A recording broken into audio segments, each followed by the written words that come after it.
All right, finally doing this. Okay. First things first. I changed my mic settings a little bit just to make sure that my voice always goes through, because sometimes my voice will just cut out with my current settings. So if you hear my keyboard, sorry, but that's like the only way I can make sure that you're always hearing me. Anyways, I'm just gonna do all three of them because why not? Okay. Alright, I'm going to try to talk mostly about individual performance as much as I can, but I am usually more of a macro overall type person, I think. And also, I'm very nitpicky. You'll probably notice that very quickly. I will try to call myself out on it. I also, if I'm very negative, I apologize. I try to talk about good things as well, so you know what you're doing well. But if I don't comment on it, 90% of the time, it's because I think it's a good thing. But I'm trying to comment on stuff like that more. First things first, your team comp's actually really good. A lot of issues that I have when I'm talking about it is team composition not being very good. So playing the character, obviously you don't really have full reign over your teammates most of the time. Now in this case, you are playing in a team. I usually would get send codes of like people solo queuing or duo queuing in comp. So they don't really always get a good team comp. But like, in comparison, first of all, your team comp plays around this diva dive style with Kiriko Echo being like a non-backline comp with a tracer who can run around doing it their own. And I know Matt's like a soldier one trick because I've seen him before. And Soldier's honestly not a horrible character here because he can play on off angles by himself. He can heal himself. So Kiriko can be mostly focused on either healing the diva or caring for the Lucio. And the Lucio can be on speed boost a little bit more, because Tracer doesn't need as much care, Soldier doesn't need as much care, and Diva has Defense Matrix, so she doesn't always need as much care, but it matters what they're playing to see how much damage she's taking. But usually Kiriko will be enough for that. For their comp, in like the opposite comparison, this comp's not the best. Zenyatta's a solid character, but not really picked that often, so Juno's not going to get very much care. Roadhog doesn't need very much care, so the lower healing between the both of them is not a horrible... Not like that bad. Cassidy's a good character, Reaper's a good character, but again, it's just like, it doesn't fully quite fit. It's not horrible, but for this close range of a map where you want to be taking... Okay, I'm just gonna...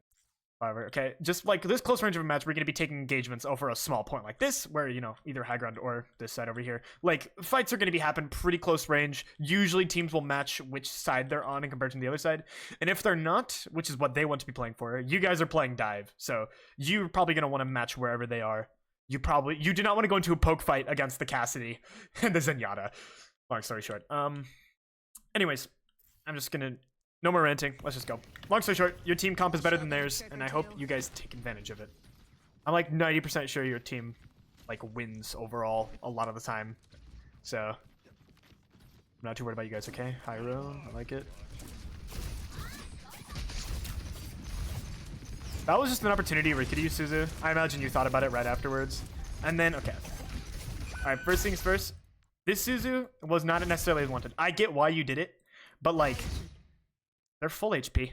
Maybe give it a second. I know you're worried about them dying immediately, but it is a baby diva. Putting all your care into a baby diva, which even after Suzu is going to be gone, likely they're going to die anyways. It is just the unfortunate case your diva got unmech'd immediately because of a Roadhog. It's not like you're expecting a Roadhog here. So you're giving good care to the baby diva, but like, the diva is probably most likely going to die anyway. Careful when you're peeking. So obviously Reaper is looking at you, Hog's peeking on you, and Cassidy is also going to be looking at you because you're the Kiriko. You're going to be the healing. They want to kill you. You're like the primary target. So I don't know why Phoenix goes in. That was kind of a strange play, but you kind of like peeked out all the way because you're trying to shoot the Reaper when you could have just stayed back here a little bit more. You would still have angles on, say, the Roadhog, and the Reaper can't see you. And if the Reaper does TP, you're more likely able to run away quicker. So yeah. So just, you don't always need to peek them as the support. It is nice to have line of sight on the enemy, but it is not always a necessity. Okay, Ana, great swap because, you know, counters their backline very well and their Roadhog. It honestly just counters the Cop and Journal. So this swap over to Soldier, interesting. I don't know why. But yeah, it also give you little, you can play in this high ground far back and you don't have to care because they're going to be playing a poke comp and now you can counter poke a little bit. I like this NT. Try to kill Hog quickly. Unfortunately, okay. So one thing that's big about your NTs is calling out who you're anting, when you're anting them, and why. Or not necessarily why, but who you're anting and when. So I've played a bit of Ana myself, about 200 something hours of her. And the best value you get out of your antes is ones where your team knows that you anteed them. So in this case, you anti Roadhog, which he does back off because of it. So you still got value. Still a good anti, nonetheless. But immediately your tank runs away. So that's something you do have to think about. When you're antiing an enemy, does your team know you're antiing them? Because if the D.Va did know, they could have taken that fight. The D.Va was not low. You could heal them at that range. So you could heal the D.Va. That is a 1v1 the D.Va could have won. So, and sometimes you're just like, I'm antiing Hog here, and you throw an anti, or you could go like 3, 2, 1, Hog anti, or just like throw it, get the anti off, and just say Hog anti, and then just like, I don't know, stuff like that. Just try to call out whenever you can. Just communication shit. I don't know if you did communicate. Of course, you could have totally communicated that without me knowing. I don't know, but I'm just saying nonetheless. Nice sleep. A thing you also need to be careful about with sleep. God, I feel like I'm pausing a ton. This could take a long time if I keep doing this, but a thing you need to be careful about when using sleep darts is, do they have a character that wants to dive you? Now, Reaper probably is going to be able to dive you. You have a D.Va, and you also have other backlines. I'm not too worried about the Reaper diving you, but in the situation where their Reaper was trying to fight you, you got to be careful using your sleep dart just like that in the middle of a fight. You need to be ready for them to be able to immediately push you, and you just need to have that sleep dart, at least as a last-ditch effort. So remember to hold on to that, especially if they're playing like Genji or Tracer, someone who's more likely to fight you. Okay, I'm sorry. I need to know. What was Matt shooting at? oh, he got hit by the hog drop. Okay, anyways. Okay, I was just so... It was a funny play. Okay.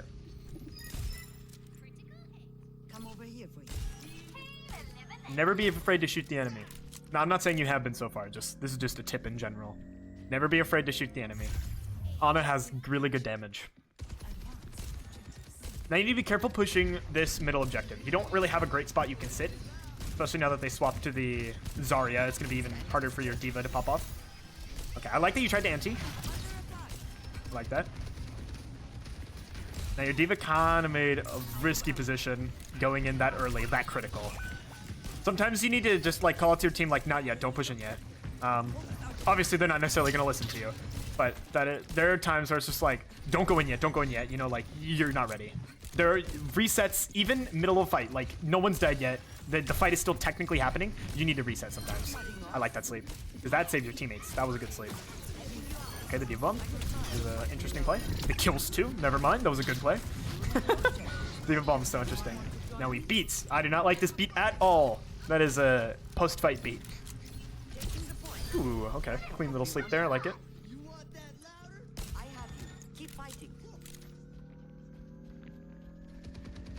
Something I see a lot of Anas do is just randomly sleep out of nowhere, which is why I immediately pointed out when I wasn't a big fan of the sleep that you hit the first time.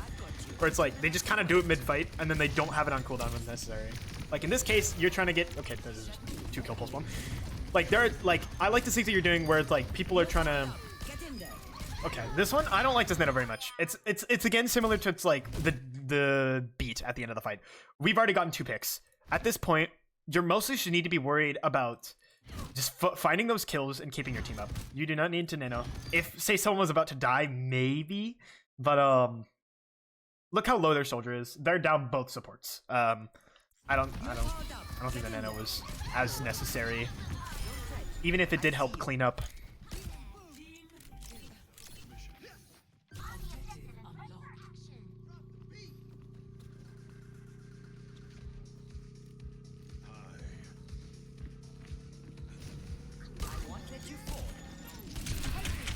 Oh. Almost had it. Good eat the... Good D.Va.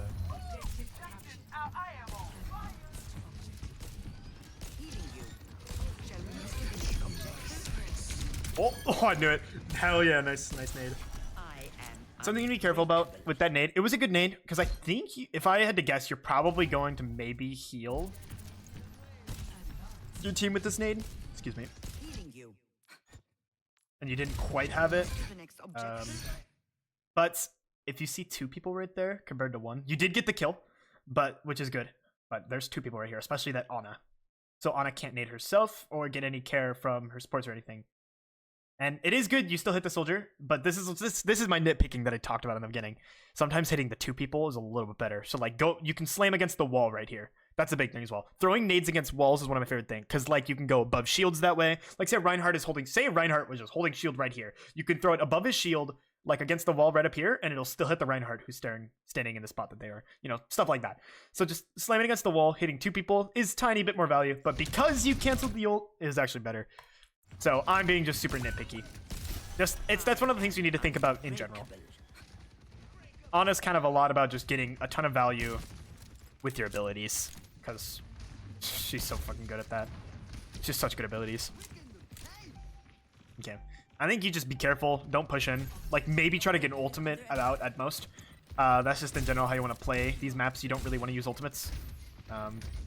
Board is in. Holy fuck. Board is dead. Okay. That happens. Okay, but we got an ult out. That's huge. So, what I want here is Matt doesn't use ult. We already lost the fight. Just get out. But they used Juno. That is huge for you guys. You literally just want to dry fight that. If they use ultimates, then, you know, don't fight it. Just get out. Plus, you'll have respawns. It is your 2 fast characters that got respawn. Nice. Just keep poking. Yeah. Okay.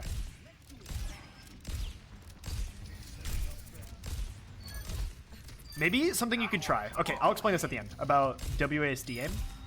Sorry, that's like left stick aim. I don't even know what you play on. Do you play on PC? I forget. No, you play on PC. WASD aim.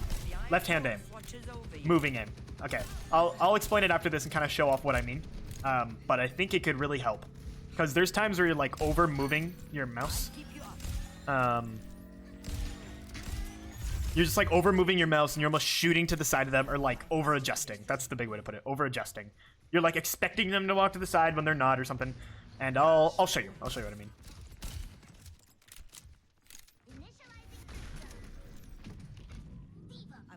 Yeah, it's just a small little technique that makes aiming just a little bit easier. It's not something you'll be able to pick up immediately. It's something you got to work on over time. But the pros will do it. Okay, I need to stop explaining it because I'll explain it at the end. Holy crap. Okay. It's the same situation. You don't really want to fight this. You have 5 ultimates, so surely your team should win off of this. Take the time. Okay, probably does.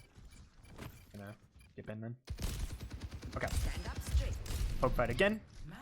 Ana's great in poke fights, just because you can shoot, you have no fallout damage. Nice. Okay, I like this nano a lot. Now we did have beat, and I wish we didn't use beat because it's just nanoed one. Like you just nano Matt inside of ult, and there you go. That was a good nano, a good defensive nano. Anas don't use defensive nanos enough.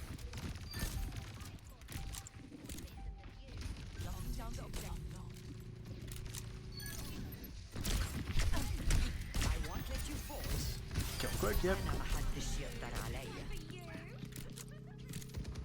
At this point, you're kind of just standing in the middle of the point.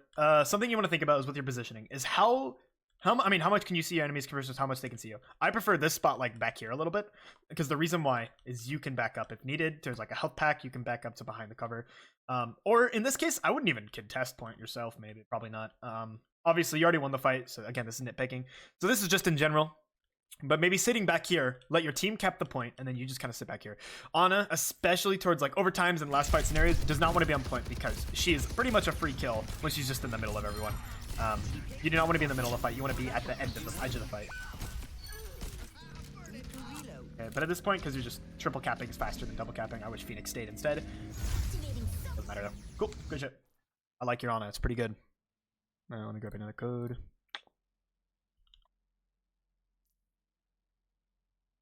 Actually, I'll do the WSDM first. Just to kind of explain a little bit. Okay, I hope I remember to edit that, because, this is just, I was trying to show the WSDM on just the practice range, and it didn't work very well. Okay, anyways, so moving with, like, WSD, so essentially is I almost never need to move my mouse, and I'll be tracking someone. So I'm using, I'll, like, say this Life Weaver or whatever. So, like, I can just shoot and just move when he's moving. Type of thing. Obviously, I move my mouse a little bit just for adjustments, but I barely need to move my mouse at all.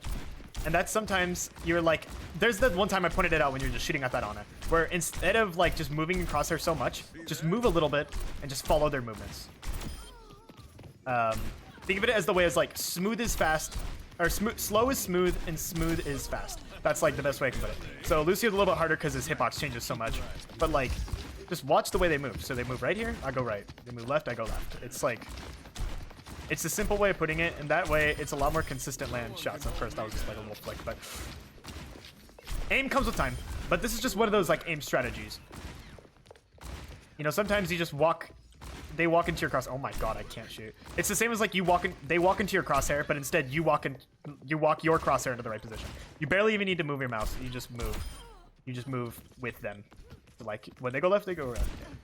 I feel like I'm kind of explaining this horribly right now. It's a lot better explained in like one of those random aim videos that like teach aim, but I don't know.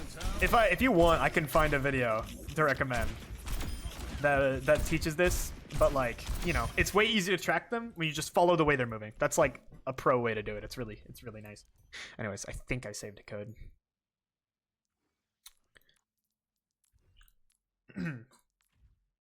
So yeah, just think about aim that way. Sometimes it's better just to follow their movements than it is to like worry about dodging as much. Because these enemies aren't going to expect you to start just like randomly following their movement and shoot in a straight line to try to catch you off or whatever. Okay. I mentioned team comp before. I like this team comp overall. But I do also like the adjustments made. Okay. Here we go. So their comp is kind of going to be poke. Their comp is very strange. They're going to be very aggressive comp. I don't know why I was about to say poke. They just have an Ashe. Ashe is great with poke, but everyone else is going to be very, very aggressive. Okay, yeah, just heal up the D.Va. One thing you need to be worried about is, in positions you're holding, how quickly can the enemies get to you? Now in this case, they have Juno and a Ramatra. Juno and Ramatra can be on you instantly, like a lot faster than you think, because the speed boost is so good, and Ramatra form gets even more speed. So, you know, stuff like that is how far back do you want to sit, is how quickly can the enemies be on top of you. Obviously, it's not exactly just always cut and dry, sit further away than they can push you immediately, or like sit in a position where it's reactable. Like, it's not, you can't just always sit very far back. But like, it was one of those situations where you kind of started pushing forward there and you started taking a lot of damage and to TP to the D.Va, you're probably a little bit too close. It's a situation where you can push back a little bit more, because you don't need to push the cart yet. That was just the first fight. Point hasn't unlocked yet. Oh, unlucky.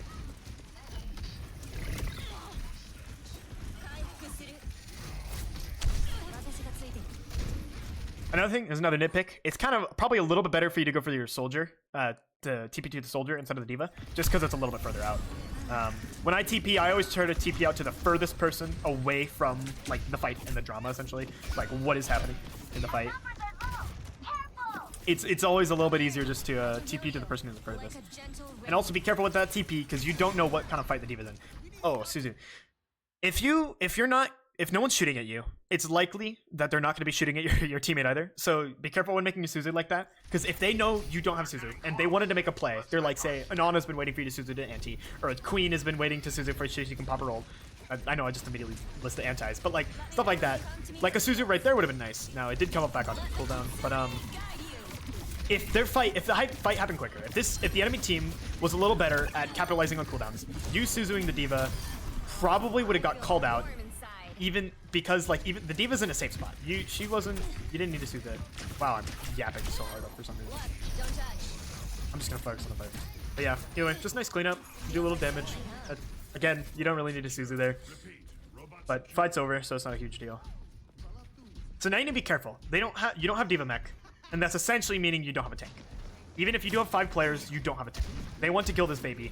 You kind of just want to let your baby get mech back, and it does. You gotta pop that shit. Okay. But unlucky they use Bob quickly. Right now, you can't really fight point, even if you wanted to. They have too much happening. So in this case, I would, at least what I would do is run away to your team. Their Ram can't kill you though, so it doesn't matter. I don't know. Ooh, careful with that TP. Nice beats. TPing at a Ramatra who's ulting is crazy disrespect for the Ramatra. But hey, I mean, the Ram isn't doing that good, so you know.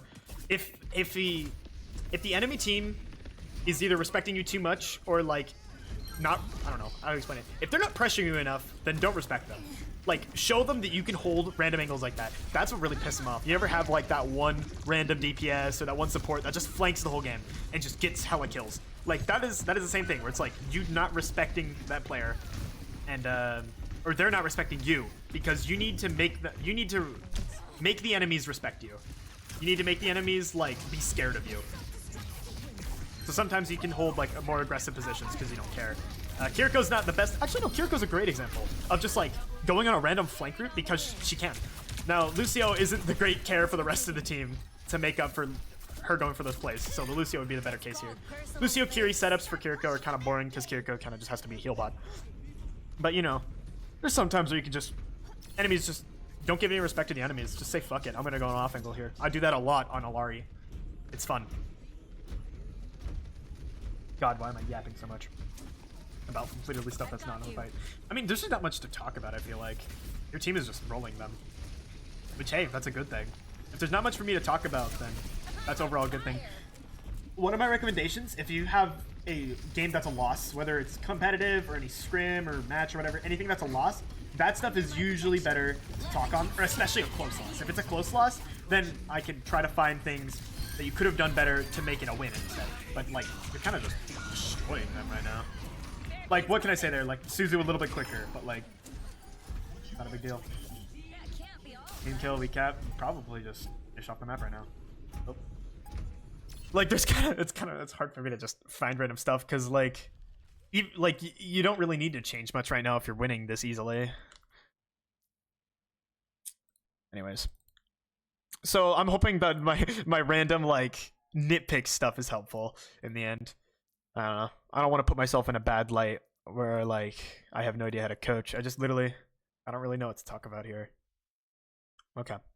Yeah. Ready for battle. Oh, Juno. One small step at a time. Boards on Ana. Okay. Thought he was the DPS guy. Oh well.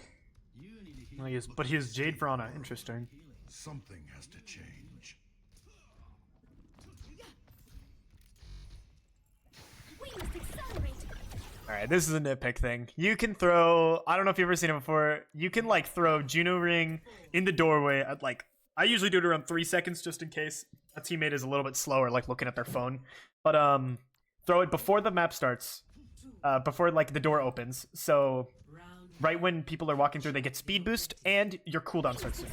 So like, it immediately goes on cooldown right when you throw it. Even if it's still lasting, it goes on cooldown. So you can have just like a 4-second faster cooldown. I don't know. That's a very, very small thing, but it's just one of those tiny little tips that could be helpful. Because right now, you could have speed ring like right now. You would already have it. Instead of it being on cooldown. So you could go for a quicker engage if wanted, or if you need to, if they're going for a quick engage and you need to leave. I don't really know why your team's rotating right immediately. That's a big play. So the thing about Wrecking Ball comps is Wrecking Ball comps are incredibly hard to play. What I like to do in Wrecking Ball comps is I'll usually go a character that doesn't need to heal as much, because Ball doesn't need very much healing, in comparison to, like, say, what a Ramatra here, in this case, would need. So you don't need to heal as much. So instead, you can focus a little more on DPSing, a little more on helping your other teammates, maybe your DPS, or your other support. Right now, you just need to be careful about respecting the enemy team a little bit. Now, we've already proven so far, these enemy teams are not as good as your team, so it's not a huge deal. But just respect them, be careful, don't try not to sit up in their face. Juno has a harder time 1v1ing because she can't headshot. So, yeah. Like at this point, your teammate's dead, just did. Yep, cool. Try to keep up your Ana. I hope you please do. Cool. Right now, like literally just fully get out. Do not let their shoot you. Ball kills himself. Okay. Well, no, we gotta reset. We don't have tank. We don't have tank. We wanna wait. Don't push in just yet. Careful when you're making poke plays like that. If they had a really good hit scan, their Ashe is dead. But if they did have a really good hit scan, sometimes you'll just get your head taken off. It's really annoying, and it doesn't always happen. But like, man, you're just going for a little bit of poke damage. You gotta be careful. Another thing about your orbs is Juno right click. You want to use your torpedoes. There we go. That's the word I'm looking for. You want to use your torpedoes a little more mid fight. So you're using them early fight, which is fine. It's good for ult charge. But like if you had them right now instead, you can heal up both your teammates. You can literally like fly up into the air, like fly up. Okay, what the fuck? There we go. Fly up into the air, like just sit all the way up here, torpedo everyone on the point, give your teammates healing, do the enemies damage, and it is huge value, and it gives you even more ult charge than it is like when you're just looking at it pre-fight. So I like to think of torpedoes a little more of a mid-fight ability, not like an engage tool. Yeah, see, like right there, you kill the Reaper and you help heal up your queen in the same shot. At least I think you did. But like you could have, or at least had the opportunity to.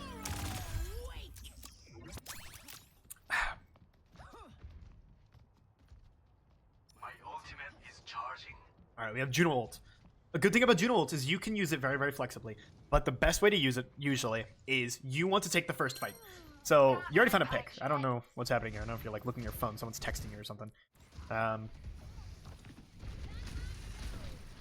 is a huge first pick, though. We're finding a pick. I wish you guys capitalized on it a little more. So right now, I'm just Juno ult, literally. Like, that was one of the situations where I just Juno ult. Just hit that shit. Because Juno ult allows you to both survive any ults they throw out and damage, like do a ton of damage. It gives your team like fucking extra damage. So you know it's a very, very, very good ultimate, and that is the reason why Juno became hard meta, even though she's been nerfed like at least 2 times now, 2 to 3 times. Like I think she's been nerfed twice, but no, literally she's such a hard pick. Oh.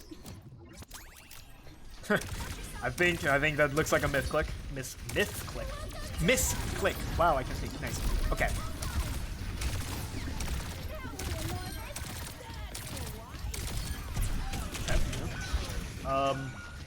That's one of the things you need to be careful of. Just Reaper ult.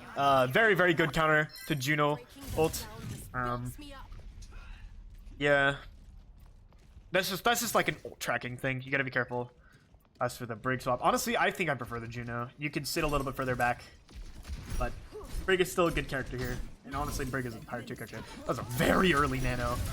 I guess we're bolting. Okay, Ash should die, yeah. Yep, I like this. Just go ahead and brawl. Careful with Reaper. Reaper can win that 1v1. A lot of characters cannot win the 1v1 against Brig, but try not to sit too close to Reaper because he does more damage than you heal yourself. So, you know, you gotta be careful of that. So always remember, Reaper is gonna win that 1v1 if you're not careful. So try not to sit too close to him too much. Even if you can brawl him a little bit better than Juno can.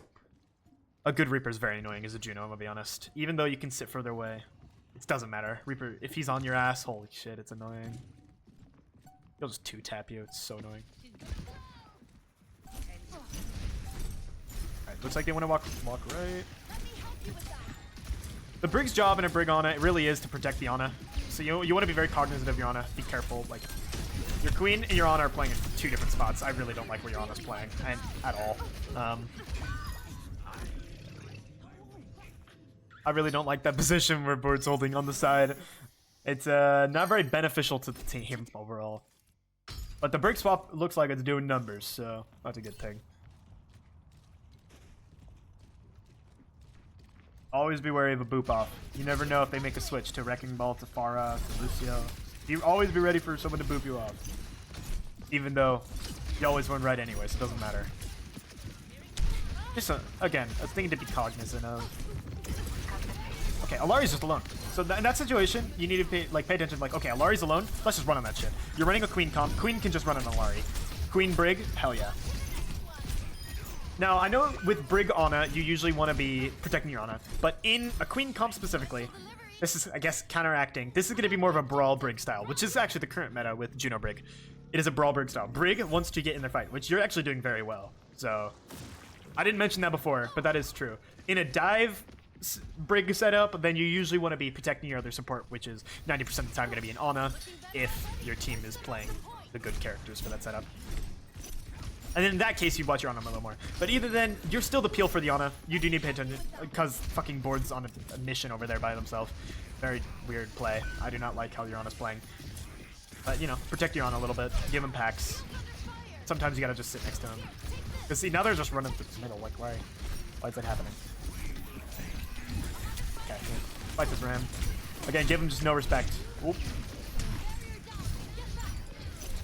Yeah, see, that's the moment where it's like a hit scan can just take you out at any moment. And that's one of the, exactly what I kind of mentioned before. You just gotta be careful of the hit scan. No, I did say just fight the Ram.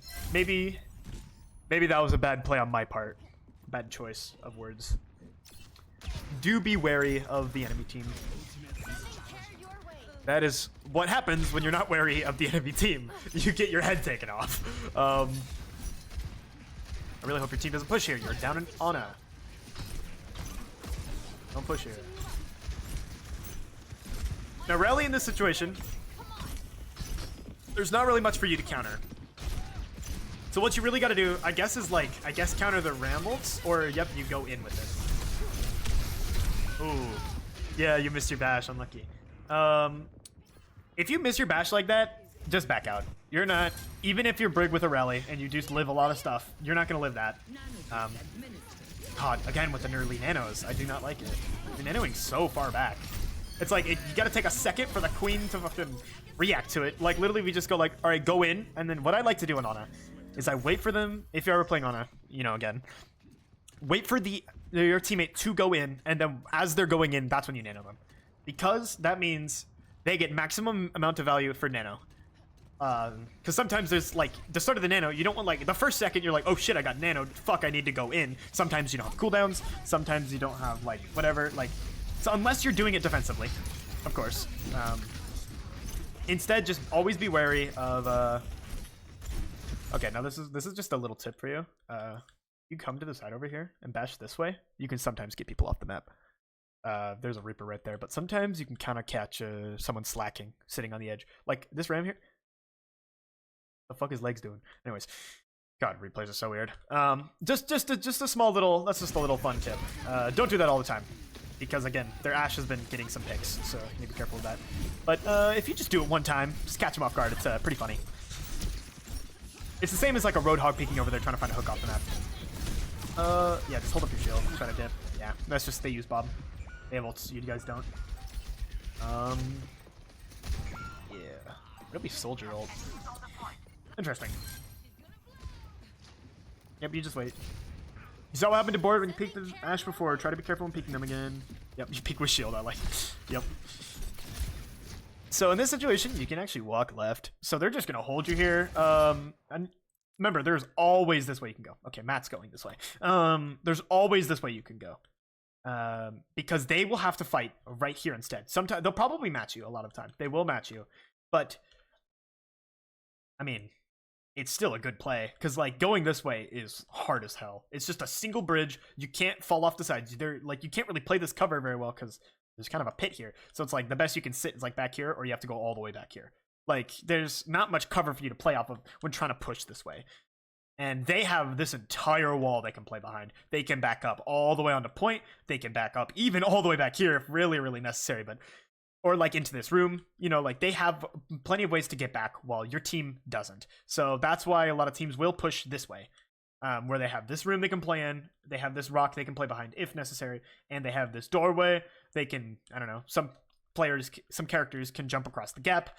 And while again, this is another little choke points, at least if you do walk up here, you can play on the side.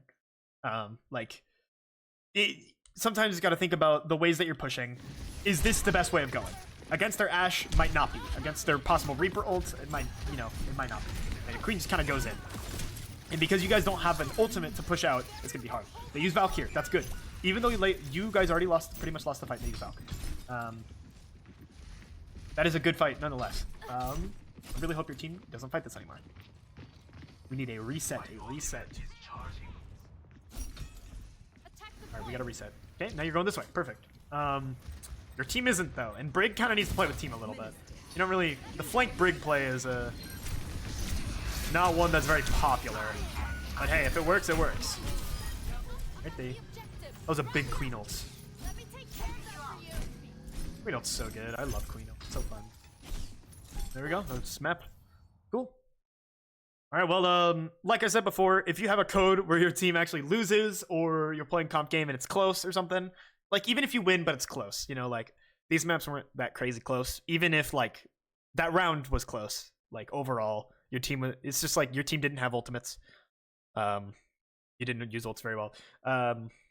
Stuff like that. And, that would be better for me to actually find more things to talk about. But, other than that, great job. I hope my nitpicking is still useful to you, nonetheless. Yeah. Cool. I somehow got 3 maps in 36 minutes. That is, quicker than usual. Well, 36 minutes other than what I have to cut out. Alright. Peace.